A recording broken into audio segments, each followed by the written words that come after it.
नमस्कार, आप सुन रहे हैं रेडियो जयघोष और मैं हूं आपका दोस्त राधेश्याम दीक्षित। 107.8 FM आपको याद रहे इसलिए बताना ज़रूरी है।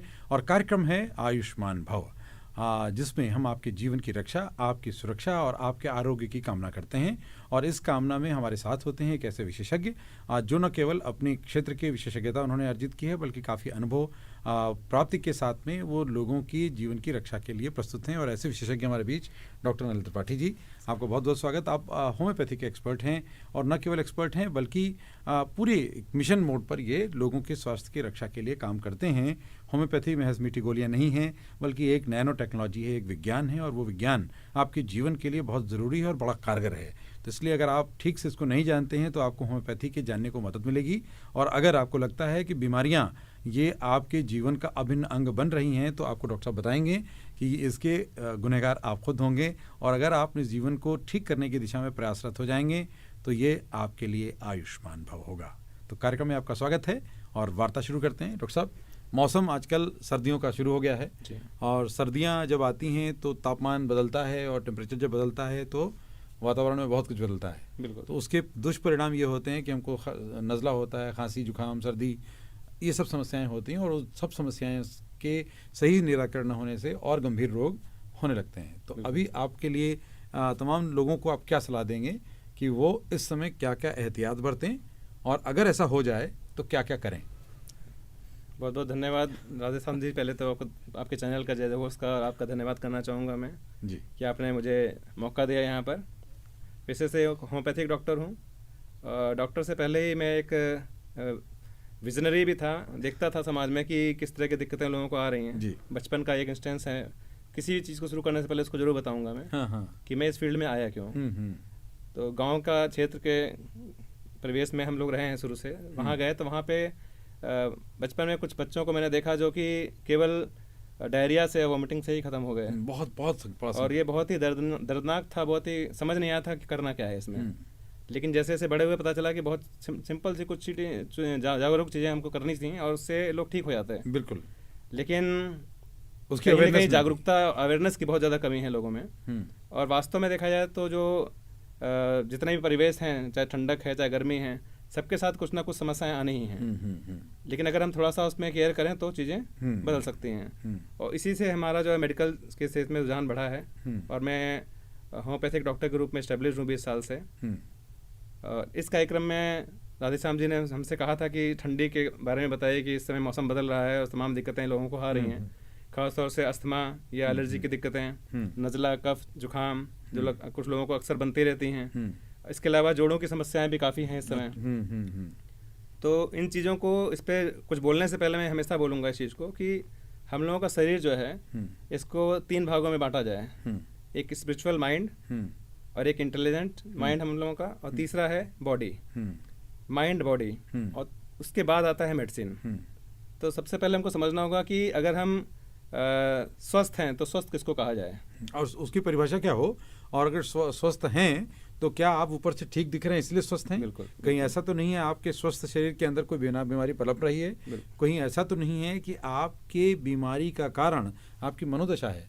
इसीलिए होम्योपैथी चिकित्सक ही वास्तव में किसी भी रोगी को पूरी तरह से समझने के लिए उनकी नींद को भी रिकॉर्ड पे लेते हैं, वो उनके खान पान को भी रिकॉर्ड पे लेते हैं, वो मोटे हैं, दुबले हैं, कैसे हैं ये भी देखते हैं, और साथ में उनके खान पान की शैली क्या है इसको भी रिकॉर्ड पे लेते हैं। और ये महत्वपूर्ण है। जी हाँ, बिल्कुल सही बोला आपने। काफ़ी आपका अनुभव इस क्षेत्र का है, हमको प्रतीत हो रहा है इस चीज़ का। वास्तव में एक स्वस्थ मन के अंदर ही एक स्वस्थ शरीर की कल्पना की जा सकती है। और इस चीज़ को अगर आपको अनुभव करना है तो अपने जीवन के पिछले 2 साल या 3 साल के पीछे घटनाओं को आप याद कीजिए कि जब एक वायरस रूपी किसी चीज़ का पदार्पण इस पृथ्वी पे हुआ तो उसमें सबसे ज़्यादा इफेक्टेड वो लोग हुए जिनकी इम्यूनिटी डाउन थी। पहली बार लोगों ने इम्यूनिटी नाम का शब्द सुना। विस्तृत कुछ लोग जानते थे लेकिन मैक्सिमम लोगों ने सुना इस चीज़ को। और इम्यूनिटी का जो संबंध है लोगों की फिजिकल एक्टिविटी से लगाया जाने लगा कि जो एक्सरसाइज कर रहे हैं, जो अच्छी डाइट ले रहे हैं, जो हर तरीके से अपने आप को स्वस्थ रख रहे हैं, प्राणायाम कर रहे हैं, वो लोग स्वस्थ हैं। लेकिन मैंने सबसे पहले माइंड का नाम लिया है। अगर आप किसी भी चीज़ के लिए सकारात्मक रहते हैं कि हमारा शरीर सही है, या जो वायरस है या जो बीमारी है वो उस पर हम हावी हैं, हमारा शरीर ज़्यादा स्ट्रांग है उससे, तो निश्चित रूप से आपको उसका एडवांटेज मिलता है। यहाँ तक कि मेडिसिन साइंस में भी एक प्लेसिबो इफेक्ट कहा गया है। कोई भी मेडिसिन ट्रायल होती है तो उस पर प्लेसिबो इफेक्ट की तरह से भी उसकी ट्रीटमेंट होती है। तो प्लेसिबो में भी कुछ क्षमता जरूर होती है कि लोगों को ठीक कर सके वो। और इसके अलावा अगर शरीर का विस्तृत अध्ययन किया जाए तो उसके अंदर रोग से लड़ने की क्षमता शरीर के अंदर होती ही है। ये बहुत महत्वपूर्ण जो शब्द आपने लिया प्लेसिबो इफेक्ट, ये वो इफेक्ट है कि जिसमें जो परीक्षण किए गए तो टेस्ट में उस व्यक्ति अलग अलग लोग लिए गए और उसमें कुछ लोगों को वास्तव में दवाइयाँ दी गई उस तरह के रोगी को, और कुछ लोगों को उस दवा के स्थान पर एक ऐसे ही सिंपल कैप्सूल एक ही रंग का खिलाया गया लेकिन वो ठीक हो गए। तो ये भी पाया गया। और दूसरा नकारात्मक प्रयोग भी किया गया कि किसी को पूछा गया कि साहब आपको सर्प ने काट लिया है, लेकिन उसको सर्प ने काटा नहीं था, आंख पे पट्टी बांधी गई और उसको एक पिंच बोई गई और बाद में जांचा गया तो उसके शरीर में उतना ही विष पाया गया कि जितना एक वास्तविक सर्प के काटने से होता है। यानी ये है प्लेसिबो इफेक्ट।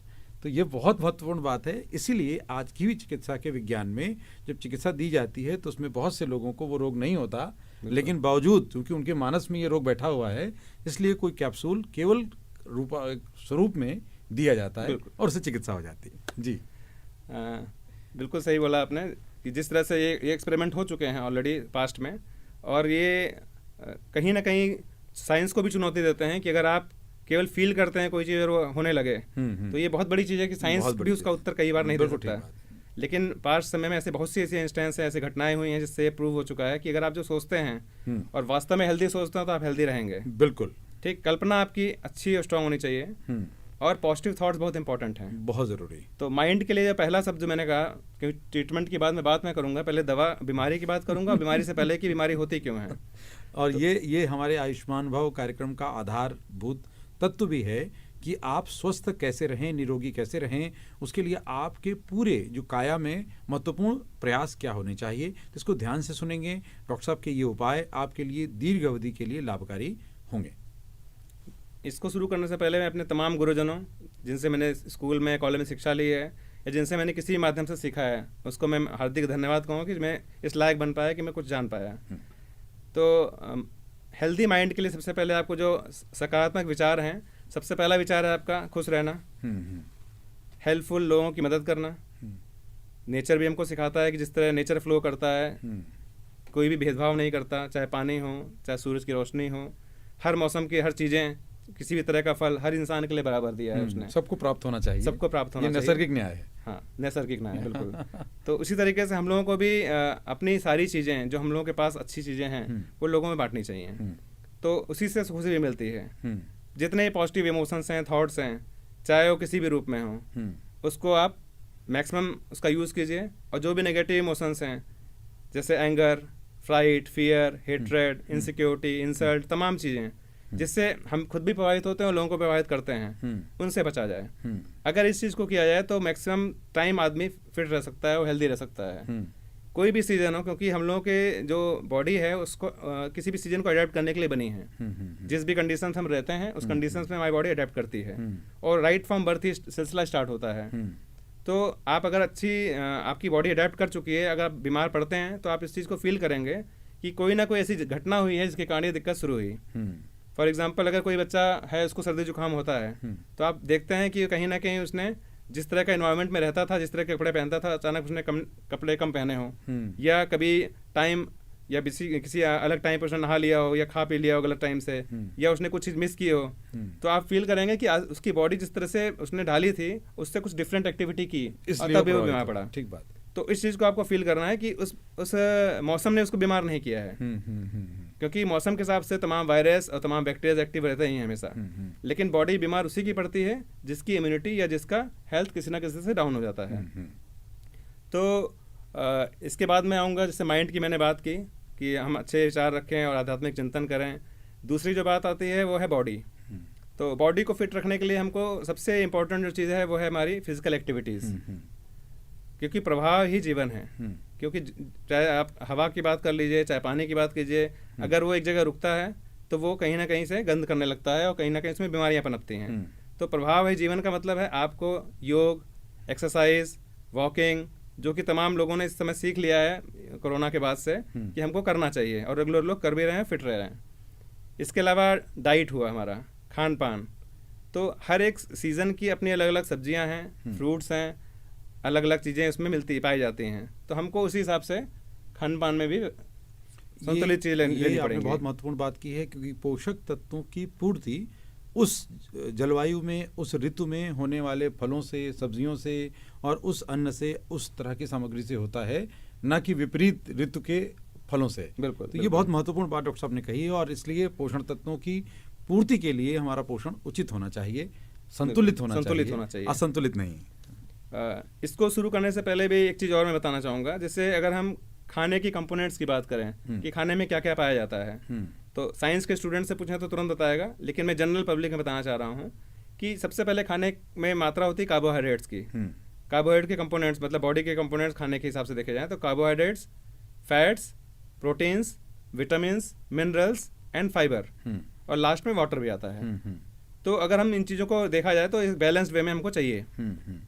और अगर हमको बॉडी का संरचना देखनी है, हमारी बॉडी की संरचना, तो सबसे ज़्यादा दीक्षित जी बताइए शरीर में क्या पाया जाता है? सबसे ज़्यादा पानी ही होता है। जी हाँ, लगभग 70%। हम लोगों का शरीर लगभग 70% वाटर है। जैसे जलवायु है पूरे दुनिया में, जितने ही पानी है। बिल्कुल, जिस तरह से अर्थ हमारा है, अर्थ में 70% के करीब पानी है, उस तरह से बॉडी भी है। एक तरह से हमारा बॉडी जो है, हर एक आदमी का शरीर इस अर्थ को सिंबलाइज करता है। ठीक, सेकंड नंबर पे जो वेट आता है वो किस चीज़ का वेट है? उसके बाद तो है जो हड्डियों का वेट है, बोन्स, हमारी बोन्स का।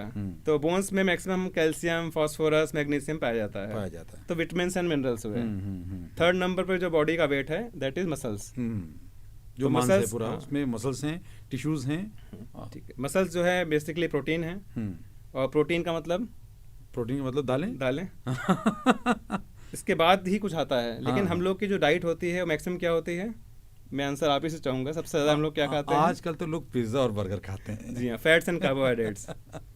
तो जो संरचना हम लोगों की एक्चुअली दी गई है खान पान की, वो सबसे ज्यादा वाटर होना चाहिए। तो पानी की मात्रा कहीं ना कहीं ज्यादा होनी चाहिए, और पानी कम पीते हैं और सबसे कम पीते हैं। बोतल भी खाली आधी ही हो पाती है घर में, और वापस ले आते हैं बच्चे।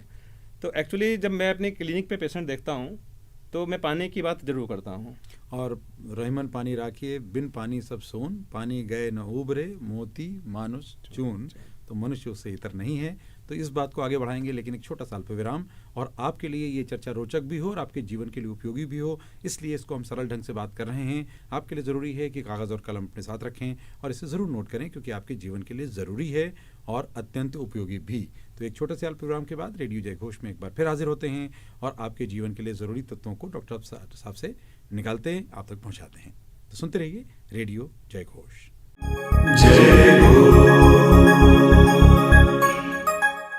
एक बार फिर अल्प विराम के बाद आप सबका स्वागत है। आप सुन रहे हैं रेडियो जय घोष 107.8 FM, और मैं हूं आपका दोस्त राधेश्याम दीक्षित, और कार्यक्रम आपका पसंदीदा आयुष्मान भव, और हमारे मेहमान हैं डॉक्टर अनिल त्रिपाठी जी।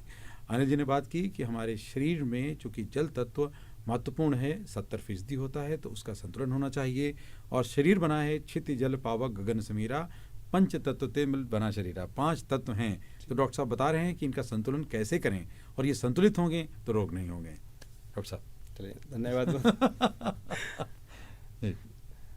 जल तत्व के बाद हम आते हैं, हमारा सेकंड जो सबसे टॉप प्रायोरिटी होती है, सबसे ज़्यादा वजन हमारे शरीर का है, that is vitamins and minerals. तो विटामिन्स एंड मिनरल्स हम लोगों के शरीर को जो मिलते हैं, जो हमारे शरीर को फिट रखते हैं, हेल्दी रखते हैं, बीमारियों से लड़ने में मदद करते हैं, वो विटामिन मिनरल्स हमको फ्रूट्स एंड वेजिटेबल्स से मिलते हैं, सब्जियों से और फलों से। और मैंने बहुत घरों में सुना है कि सब्जियां फल खूब आते हैं, लेकिन वो रखी रहती हैं और सड़ जाते हैं, और फेंकना पड़ता है फल जो है। खासतौर से लेडीज़ की मैं बात करता हूँ, जिनको अक्सर हीमोग्लोबिन की कमी रहती है और कैल्शियम की कमी रहती है, वो अक्सर जो है इन चीज़ों को नजरअंदाज करते हैं खाने पीने को लेके, और परिवार के और इस तर्क के साथ फेंक दी जाते हैं, और दोबारा खरीदने के लिए रोका जाता है कि सड़ जाता है, आप खाते नहीं है, इसलिए लाना बंद कर दें। बिल्कुल बिल्कुल जबकि ये तर्क सही नहीं है, ज़रूरी है। डॉक्टर साहब ने बहुत विस्तार पूर्वक समझाया है कि फल और सब्जियां ज़रूरी हैं, और वो भी अलग अलग रंग की सब्जियां, अलग अलग रंगों के फल, क्योंकि अलग अलग रंगों और स्वरूप में अलग अलग पोषक तत्व पर्याप्त अलग अलग मात्रा में प्राप्त होते हैं। बिल्कुल, और ये आपने एकदम सही बात की कि हर एक रंग में अलग अलग चीज़ें हैं, और एक तरह के खाने से भी हम लोगों को एक तरह की बीमारी हो सकती है। तो हमेशा अपनी सब्जियों को बदलते रहिए, तो हर तरह तरह के विटामिन मिनरल्स अलग अलग सब्जियों में होते हैं। तो बात विटामिन मिनरल्स के बाद आता है प्रोटीन की, और हम लोग जब प्रोटीन की बात करते हैं तो हमको आज की तारीख में अगर बात की जाए तो एनिमल प्रोटीन्स का बहुत चलन है चारों तरफ, प्लस उसके बाद सैचुरेटेड फैट्स का घी के रूप में और चीज़ के रूप में, मोज़ेला चीज़, बर्गर, तमाम इन सब चीज़ों में यूज़ होता है। वो चीज़ गलत नहीं है, आप खाइए, लेकिन वो प्रोटीन की जगह आपको फैट ज़्यादा दे रहे हैं, उसमें फैट कंटेंट ज़्यादा है और असंतुलन हो जाता है, असंतुलन शरीर का इसीलिए मोटापा होता है। जिसकी, हाँ बिल्कुल, जिसकी रिक्वायरमेंट सबसे कम है वो सबसे ज़्यादा हम ले रहे हैं। और अगर हम 10% लॉ को जानते हैं जो नेचर ने बनाया है कि अगर सबसे ज़्यादा एनर्जी किसी भी चीज़ में होती है, ultimate source of energy is sun. Sun के बाद जो सेकंड लार्जेस्ट सोर्स होता है वो प्लांट्स होते हैं, क्योंकि प्लांट डायरेक्ट सन से आपकी एनर्जी बनाते हैं, उसमें 10% लॉस होता है। तो अगर सन की एनर्जी 100 है तो किसी प्लांट प्रोडक्ट्स की एनर्जी 10 होगी। और सेकंड थर्ड लेवल पे अगर आप जाते हैं, जो एनिमल किसी प्रोडक्ट को खाता है और उसकी मांस को आप खाते हैं, तो आप फोर्थ कंज्यूमर हुए, और फोर्थ कंज्यूमर में 0.1% एनर्जी रहेगी। तो 10% law of energy at every level है। तो अगर आप प्रोटीन के बेस्ट सोर्स की बात की जाए तो बेस्ट सोर्स आपके प्लांट्स आते हैं इसलिए। और प्लांट्स में भी दालें हैं आपकी, दालों में इतनी तरह की दालें हैं कि आज की जनरेशन से पूछें शायद मुझे माफ़ कीजिएगा, लेकिन ज़्यादातर लोगों को पता भी नहीं चल पाया कितनी तरह की दालें हैं। और उसके बाद भी स्प्राउट्स जो हैं वो सबसे रिच सोर्स आपके प्रोटीन के माने जाते हैं।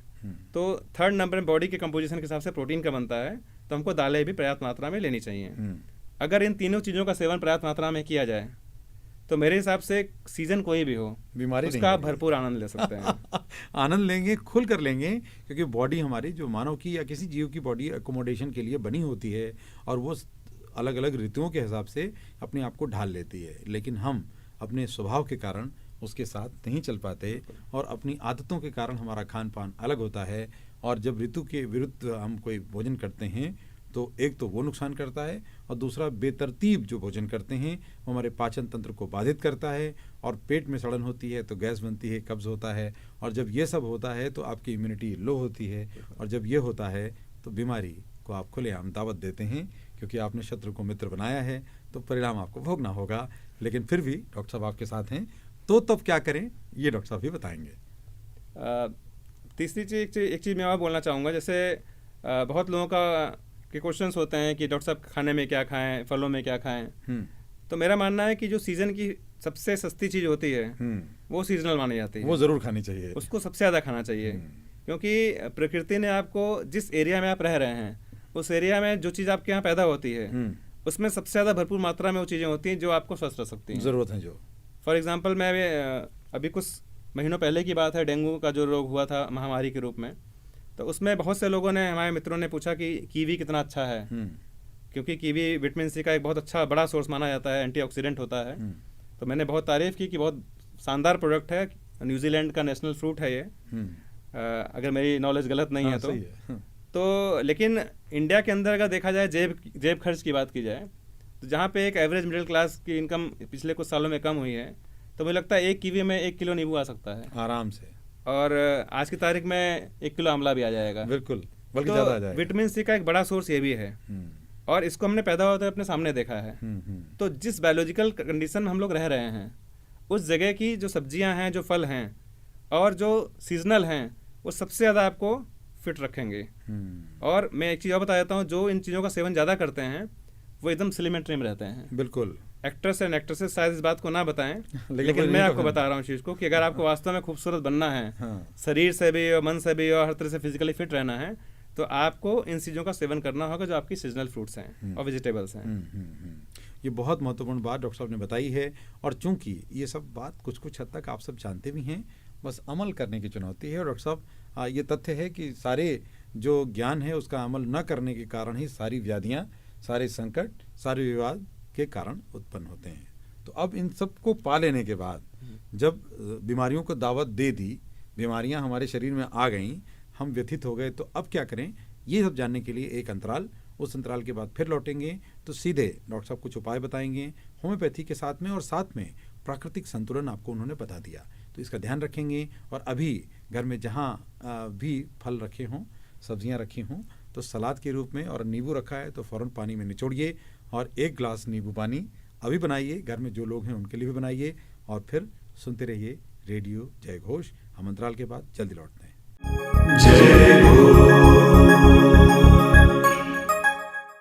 ब्रेक के बाद एक बार फिर आपका सबका स्वागत है और आशा है कि आपने ब्रेक पर जाने से पहले नींबू पानी बना लिया होगा, और अगर बना लिया है तो जल्दी से उसका सेवन कर लें। और आप सबका स्वागत है, आप सुन रहे हैं रेडियो जय घोष 107.8 FM और मैं हूं आपका दोस्त राधेश्याम दीक्षित। हमारा कार्यक्रम है आयुष्मान भव, और आयुष्मान भव का सिद्धांत है कि अगर आप ठीक ठाक करेंगे तो आपकी आयु में वृद्धि होगी, बल में, बुद्धि में और ज्ञान में भी वृद्धि होगी, और ये सब बरकरार रखेंगे तो आप निरोगी तो रहेंगे ही। और ये सब के बाद भी अगर आपको रोग हो गया है तो डॉक्टर साहब आपको बताएंगे कि अब क्या करें। संकट में मैं घिर गया हूँ, डॉक्टर साहब मुझे बचा लीजिए। तो डॉक्टर साहब थोड़ा बताएं हमारे तमाम ऐसे श्रोता और दर्शक जो इस तरह की पीड़ा में अक्सर शिकार होते हैं और हर घर में बीमारी दावत ज़रूर दे देती है। धन्यवाद दीक्षित जी। ये इम्पोर्टेंट टॉपिक तो लगभग कवर ही कर लिया गया है कि ये बीमारी क्यों आ रही है हमको, लेकिन इससे भी इम्पोर्टेंट है कि अगर हो गई है तो उसका करना क्या है और कैसे ठीक हुआ जाए। As a doctor Anil Kumar Tripathi लगभग 20 साल मुझे हो गए इस क्षेत्र में प्रैक्टिस करते हुए, और मेरा जो मेन एम रहता है, मेन ध्येय मेरा है कि ज़्यादातर लोग बीमारी आने से पहले ही ठीक हो जाएं, मतलब शुरू हो और अगले दिन वो ठीक हो जाएं। तो मैं ज़्यादातर लोगों को प्रिवेंटिव चीज़ें बताता हूँ, और यहाँ भी मैं वही चीज़ करने वाला हूँ कि मैक्सिमम लोगों को उसकी जानकारी हो कि हम लोग कैसे बीमारियों से बच जाएं। तो सर्दी जुकाम की समस्या सबसे कॉमन है ठंडक में, और चूँकि वर्ल्ड का सबसे कॉमन वायरस है कॉमन कोल्ड वायरस, अब वो किसी भी रूप में किसी को भी हो सकता है। तो उसकी सबसे अच्छी उपाय है कि आप एक्सरसाइज कीजिए। एक्सरसाइज से अगर 24 आवर्स में अगर एक बार भी पसीना आपके आता है तो आप निश्चित मान लीजिए कि सर्दी जुकाम आपका 1 से 2 दिन के अंदर ही ठीक हो जाएगा। और वैसे भी 3 दिन से मैक्सिमम टाइम नहीं होता है, सर्दी जुकाम अपने आप ठीक होता है ज़्यादातर लोगों का। बॉडी फाइट कर लेती है, बॉडी अपने आप से फाइट करती है उसके अगेंस्ट। विटामिन सी एक बहुत बड़ा रोल प्ले करता है, विटामिन ए बड़ा रोल प्ले करता है इम्यूनिटी को स्ट्रॉन्ग करने में। बहुत लोगों का क्वेश्चन होता है कि हम नींबू पानी या खट्टी चीज़ें ना लें क्योंकि उससे सर्दी जुकाम होता है, लेकिन आपकी नॉलेज के लिए कहता हूँ कि जिसको भी सर्दी जुकाम होता है उसमें vitamin C as a medicine दी जाती है। तो आप लोग ज़्यादा सेवन इसका करेंगे तो बिल्कुल फिट रहेंगे। और बीमारी अगर होती है तो आप अपनी एक्सरसाइज की क्वालिटी को बढ़ाइए, एक्सरसाइज बढ़ाइए आप थोड़ा सा।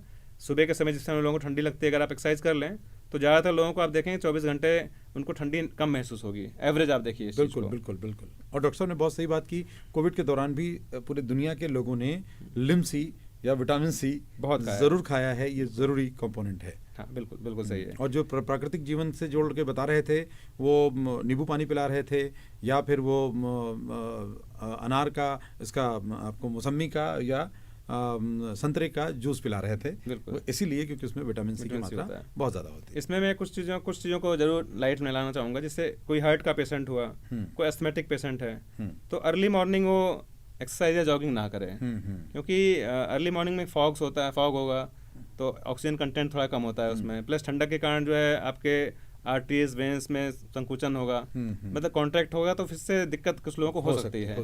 तो वो लोग विशेष ख्याल रखें कि सुबह सुबह जॉगिंग की हैबिट ना करें, बजाय इसके थोड़ा सा लेट स्टार्ट करें अपनी चीज़ों को, एक्टिविटीज़ को। धूप अच्छी आ जाए, थोड़ा धूप अच्छी है, बिल्कुल बिल्कुल। तो इसका थोड़ा सा ध्यान देंगे। जिन लोगों को अस्थमा की प्रॉब्लम है उनको अक्सर ये दिक्कतें आती हैं। इसके अलावा हम लोग जैसे आंवले का यूज़ करते हैं, तो मेडिसिन आती है अमलों की, आप टिंचर के रूप में उसको यूज़ कर सकते हैं। तुलसी, उसमें कई तरह की तुलसियाँ आती है, उसमें हरी जो तुलसी होती है जिसको ऑसिमम सेंटम भी कहते हैं, तो उसका भी एक अर्क आता है टिंचर के रूप में, वो बहुत फ़ायदेमंद होता है। क्योंकि होम्योपैथिक में मैं यूज़ करता हूँ, लेकिन आयुर्वेदिक की नॉलेज और होम्योपैथिक की नॉलेज कहीं ना कहीं सिमिलर ही है इस रूप में, टिंचर्स के रूप में। तो उसका मैं जनरल इसलिए बताता हूँ कि ज़्यादातर लोगों को इसकी जानकारी हो, और होती भी है। अदरक का इस्तेमाल लोग अक्सर करते हैं सर्दी जुकाम में, तो अदरक से जो मेडिसिन बनती है जिंजीबर, तो जिंजीबर जो है किसी को प्रोडक्टिव कफ हो रहा हो, किसी को कफ निकल रहा हो, तो काफ़ी अच्छा काम करती है। सूखी खांसी में आपको जो है ऑक्सीजन सेंटम काम करती है। इसके अलावा एक मेडिसिन है जो कि बॉडी की इम्यूनिटी को स्ट्रॉन्ग करती है, पूरे वर्ल्ड में यूज़ होती है, वो एक फ्लावर से बनती है, उसको पर्पल फ्लावर कहते हैं। तो पर्पल फ्लावर से जो मेडिसिन बनती है इसका नाम है इस्चिनेसिया एंगुस्टिफोलिया एंड परप्यूरिया। तो चाहे एंगुस्टिफोलिया मिल जाए चाहे परप्यूरिया, इस्चिनेसिया जो ग्रुप की मेडिसिन है वो आपकी इम्यूनिटी को बहुत स्ट्रॉन्ग करती है, तो पूरे दुनिया में इस्तेमाल की जाती है ये। इसके अलावा योग तमाम होते हैं, जैसे आपके अनुलोम विलोम हुआ, कपालभाति हुआ, बाबा रामदेव जी और इस समय तो हमारे आदरणीय PM जी भी इस पर काफ़ी फोकस हैं। तो ये सिर्फ कल्पना यह है कि हम लोग के जो यहाँ सबसे ज़्यादा जो जनसंख्या यूथ की है वो एकदम फिट रहे और उनको किसी दवा की ज़रूरत ना पड़े। तो इसलिए भी इन चीज़ों की मतलब लोगों की धारणा बनाई गई है कि हम लोग जनरली योग की तरफ लौटें, व्यायाम करें, अपनी जीवन शैली को फिट रखें जिससे कभी भी जल्दी कोई बीमारी ना हो।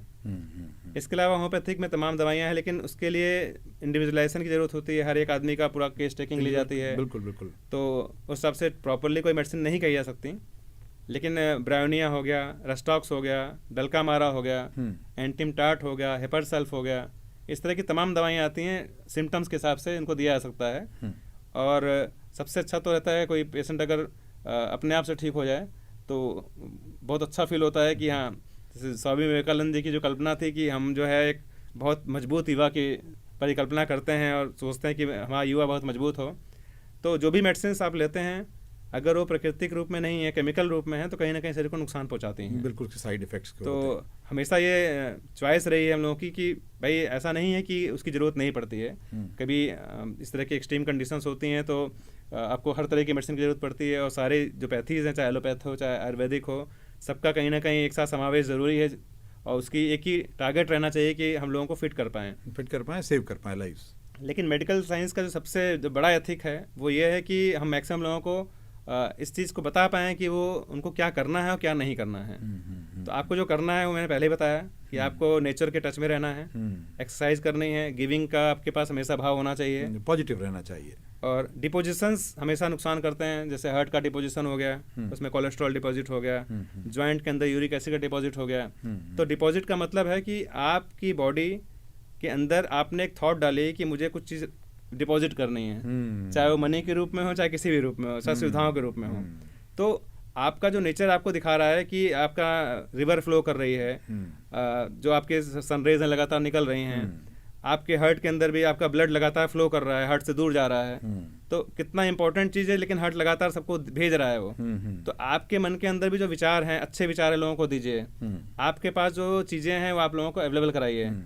आप अपने एक्सरसाइज करके अपनी एनर्जीज को बाहर निकालिए। आप आपका गुस्सा नहीं निकालिए, अपना एंगर मत निकालिए, अपने नेगेटिव चीज़ों को लोगों को मत दीजिए, क्योंकि ये संसार एक क्रिएटिविटी है।